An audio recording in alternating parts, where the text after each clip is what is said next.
Hello and welcome to this week's review, the latest episode of My Hero Academia titled Deku vs Class A. You know the rules and so do I. Let me know in the comment section down below what you thought about this week's episode. And whilst you're there, be sure to like, favorite, subscribe, click the button, do all the YouTube stuff that YouTube wants you to do, because YouTube is an increasingly scary place for small content creators. Support your local small content creator today, it will do them a power of good. Now on to the review, and here we come into the anteultimate episode, which means the one before the end. Just want to say here and now, apologies if I sound a little bit off right now. I think coming down with a cold, but nonetheless we shall march on forward and go straight into the positives. And I have to say that for an episode which was ultimately just a fight episode, this has probably been one of the better ones that My Hero Academia has produced. Sure, I don't think the action side of things is quite on par with some of the other stuff that we've had in the past, and not on par with some of the stuff we've had this season, but what we do end up getting had been great. Certainly as far as its wider purpose is concerned, this was more than just a prolonged action sequence. There was something a lot more concrete, a lot more solid here, which we're going to get into in just a moment. The action side of things was great, both in terms of the animation itself as well as the spectacle. I do enjoy fights like this where there's a lot more dynamism within what is happening there. There's more of a range of powers and skill sets being on display. All too often in superhero fiction we end up having a hero and a villain fighting each other with almost identical power sets and moves, which, whilst it can be interesting visually, it doesn't really have much else going on for it. Here we have Deku versus the rest of his classmates, and each of those classmates has a radically different power set from each other and from him. That ends up leading to a situation where people like myself are sat here thinking, right, so how do you win in a situation like this? Whose powers will work with whose to help get the win? Or how will Midoriya get away from all these powers? Because I don't quite share the point of view that Midoriya could easily win in a fight against his classmates on all things being equal, but that is a discussion for a whole other time. Like I say, I like fights like this because it allows you as an audience member to not quite insert yourself in the fight, but it does allow you to think things in a more tactical way, no matter who side you want to be on. Whether you're on Midoriya's side or the classmate side, it makes you think, right, how are you going to, what powers can you use in this state to get the win in? And we know we end up getting a quite satisfactory episode as far as that itself, as far as that stuff itself is concerned. I think that whilst it is a key episode in the life and story of Midoriya, this is still one that is focused heavily upon our extended cast. Whilst we have seen bits of them over the course of this season, I think this is probably the most focused period of time that we've had with them for quite some time. I won't say not since the previous season, but certainly it feels as though we're seeing more of them in this particular episode than we have done for the past season as a whole. And getting to see them all back and doing their thing was great, but not just doing their thing, not just using their powers, but we actually get to see them being an active part of the drama, which is something that I've been wanting to see from them for quite some time. Like with many aspects of this program, it feels as though the wider cast has been pushed to the background quite a lot, and you know, maybe that's in response to the feedback from last season, but, well, actually, no, it wouldn't be because this is all written well in advance of that, but still, you get the idea. They haven't been quite as present as they really should have been for quite some time, but now they are, and we're getting to see them having this moment with Midoriya, and it is rather touching to see how they're trying to save their friend like this, how they're staging this superhero intervention for him. Though, of course, during this episode, there was just a part of me in the back of my head just thinking, okay, so what's the comedy angle here? Your house one going in to intercept Midoriya, and they don't have a big backstory to how they changed their life. They're just like, Midoriya, you've got to stop this. You lent me that pencil ahead of that English paper. Ooh, I've got to help you. Yeah, I'm sorry, it's not as good as everyone else's, but yeah. Yeah, just something in the back of my head was just making me think about where you take the comedy angle with this. And whilst comedy is terribly subjective, I got a kick out of that idea. I think that one of the more serious things to look at is Midoriya's reluctance to go back to UA. And I'll be honest, I totally get it. I understand where he's coming from. It is a totally rational conclusion for him to come to. And I feel that it is well presented for the most part. I think that, you know, it is totally justified why he wouldn't want to go back there. He feels that being there is a threat. I think that there is the argument that someone in the group should have made, which is that if one for one wants to attack them, he's going to attack them regardless. And if he isn't there to stop them, he's probably going to do more damage than if he was there to begin with. I think that's an angle they probably could have gone with, but hey, they didn't, so whatever, they'll use the power of friendship to save the day.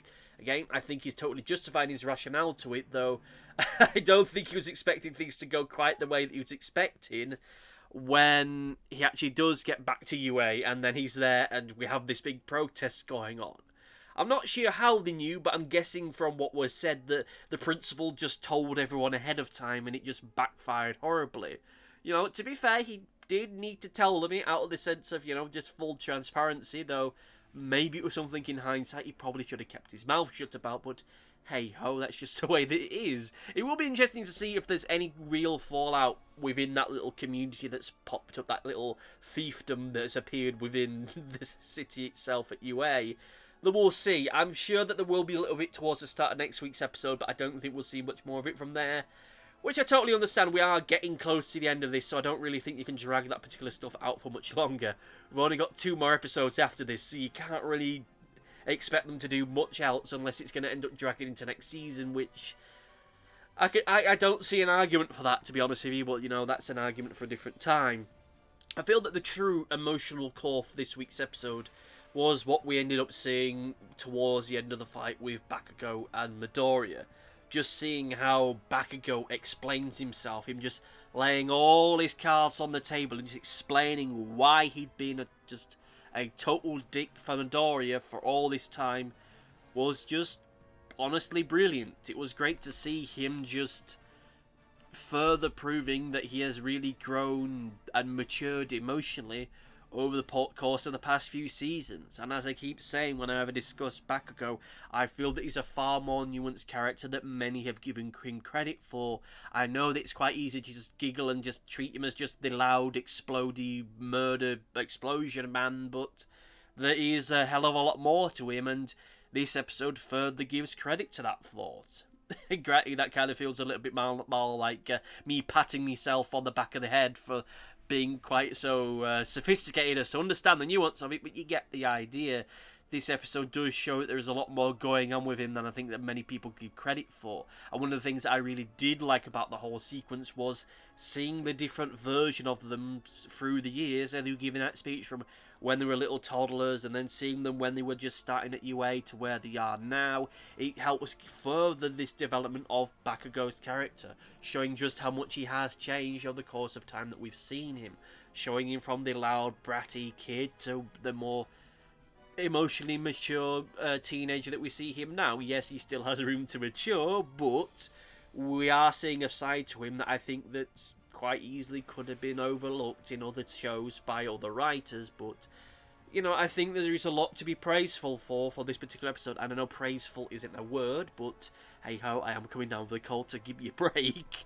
I do think there's a lot to celebrate with this particular episode, but with that said, let us now get into the negatives. And my first negative, and I think it's probably the major negative that I have with this episode, and it's something that I mentioned in, I think, last week's review, where I said that I think it's possibly a little bit too soon to have the big reunion episode. Again, I liked this episode quite a lot. I loved quite a lot of it, but I can't help feel that it probably should have been further down the line. It should have been in a few episodes' time more so than now. I think that Midoriya just needed to spend some more time on his own, just alone, having his own solo adventures. What they translate to, I won't know. That's something for you, dear listener, to think about yourself. What kind of fan fiction adventures would he have had on his own, saving the day? Just that kind of thing. Just extend it out, I think, would have been needed, because it feels like something you probably would have had maybe, at the very least, something that probably should have come at the end of this season, more so than here and now, when we're 3 episodes away from the ending of it. Possibly, though, this might have been a longer done thing in the manga by virtue of just how frequently they're put out. Maybe from the manga reader's point of view, it's been several months, but for us here and now, it's been a matter of days, which I think kind of undermines Midoriya's decision to leave and then his decision to return. I think that at worst it almost makes him seem like a teen runaway, like he's just done it impetuously without much thought, when we all know that he has done, and that there's a major argument in favour of him doing this. But from here and now, from the anime watcher's point of view, it's been, what, a week? 2 weeks at most, and now he's back? Whereas in the manga, I think they probably would have been, just again, by virtue of just how frequently those things were put out, maybe several months. Which I think to do with this, it probably would have been a better idea if that would have been. And this is more of my second point of negativity, and I'll admit this is a little bit more of a nitpick, is that, how do I best put this? One of the things that I've always enjoyed about My Hero Academia is just how people get hurt and how that pain means something. I know that kind of makes me sound a little bit like a psychopath, but let me do my best to explain it. Whenever we have fights in My Hero Academia, or when everyone uses their quirk, there's always that chance that they're always going to overexert themselves and get hurt. Their quirk will misfire, and like with Denki, they'll go a little bit screwy in the head. Or when Midoriya uses too much of his power, he can break his limbs. And when Shoto uses too much of his ice quirk, it can slow his body down. This is all great stuff, and it adds a little bit of an extra weight to the fights themselves. It makes it feel like a case of, right, they need to get the win in now, otherwise this might get too much for them. And with this week's episode, and as we've seen over the course of previous episodes, Midoriya has been absolutely leathered. He's had the living daylights kicked out of him, and yet, right at the end of this episode, he's still standing. Granted, standing weakly, but he's still standing all the same. When we saw him getting carried by Shoji towards the end of the episode, I thought, right, that's it. He literally can't walk anymore. He's been burnt out. He can't do anything more. And then we see him standing at the end of the episode, and I get the feeling we're probably going to have a brief thing of him trying to get away again, which I don't know how to feel about that. It feels as though Midoriya is at a physical point where he can't go on, but he keeps going, which makes sense thematically, but I think we kind of crossed the boundaries of it being reasonable physically for him to keep going to the point where it just kind of feels a little bit farcical. I can understand he's being kept together by his determination alone right now and his will to become a hero, but beyond that there's still this feeling of, okay, but now he needs to rest because his bones are probably dust by now. I don't know, I think I'm going to get lost in the rant if I keep on this, but like I say, it feels as though when it's stuff like this, when people are able to shrug off this level of punishment, superpowered, bestest quirks ever or not, that we start to transition away from the slightly grounded realism of this program, as much as there, or rather as little as there is, to something that kind of feels more like out of a Dragon Ball thing where they can get pummeled into the dirt and thrown through buildings left, right and centre, but then they'll just kind of come out with a couple scuff marks on them, and it kind of feels like they were there at the moment with Midoriya. Maybe he'll just pass out in next week's episode, and then he'll spend a little time to recover. We'll see about that, but hey-ho. Anyway, to get into the overview, yeah, I did enjoy this episode quite a lot, and I think that as far as quote-unquote fight episodes go, this is one of the better ones that we have had, by virtue of the fact that the drama contained therein is as impactful as it is. The moment with Bakugo just confronting Midoriya was great, and the speeches that we get throughout from actually little cast members just to explaining how much Midoriya means to them was great. The moment towards the end where Tenya is the one to grab Midoriya, that's great, that's fantastic. Like, you'd expect Bakugo or Shoto to be the one to do that, but no, we get a character who, to be honest, has possibly been pushed to the sidelines way too much given how early into the show he was introduced into, getting a moment to just have a moment with Midoriya and stuff like that I can really dig and I can really get behind. Again, I think there's a couple of elements of the episode that don't quite land for me. There's a part of me that thinks that maybe this should have been the end of season moment, but I don't know how you would have structured that otherwise. And again, I think the fact that Midoriya is able to walk off a lot of this damage, even if it is more like hobbling at this point, is pushing my willing suspension of disbelief a little bit here. But still, as a whole, great episode. I look forward to see where this is going to go in the next couple episodes or so. Well, while that's said and done, let's now get into Comment Corner!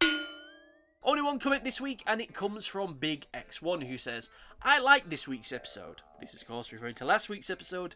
I wish we got to see more of Berserk Deku, though he looked badass like that. Oh, sorry, thought he looked badass like that. I think that's what they're trying to say. But anyway, thank you for your comment, and yeah, he did look badass like that, and I suppose that this week you kind of got your wish. Though, whilst I don't think it was maybe seen quite as extensively as you might have wanted him to be, you know, he was still here this week. He still did stuff, even though I think that this is the end of Berserk Deku. I think we're going to lose that costume and he's just going to go back to a cleaner one going forward into next season. I think that was a given. I don't think we could have dragged out the edgelord-looking Deku quite as long as this. Which is kind of a shame, because I think that was a cool design, and again, I'll go back to it, I think that maybe this big reunion should have been the thing that ended this season, rather than the thing that happened on the Ultimate episode of it, but still, good to see him, good to have this twist to him, his pivot from wanting to be the symbol of peace to becoming the force of peace. You know, great. I just wish that we'd seen a little bit more of it, and maybe we will do. Maybe he'll just get back into this costume next week, and that'll be his thing for the rest of this season, maybe a couple episodes into next season. We'll soon see, but still, thank you for your comments. If you want to leave a comment, you can do so by just going into the comment section down below. And once you're there, be sure to like, favourite, subscribe, click the bell, and do all the YouTube stuff that YouTube wants to do. Thank you all for listening, and see you next time. Goodbye! Thanks for watching. Be sure to like, favourite, subscribe, click the bell, and do all the YouTubey stuff that YouTube wants you to do. Go on, it'll do me a power of good. Until next time, my friends, goodbye!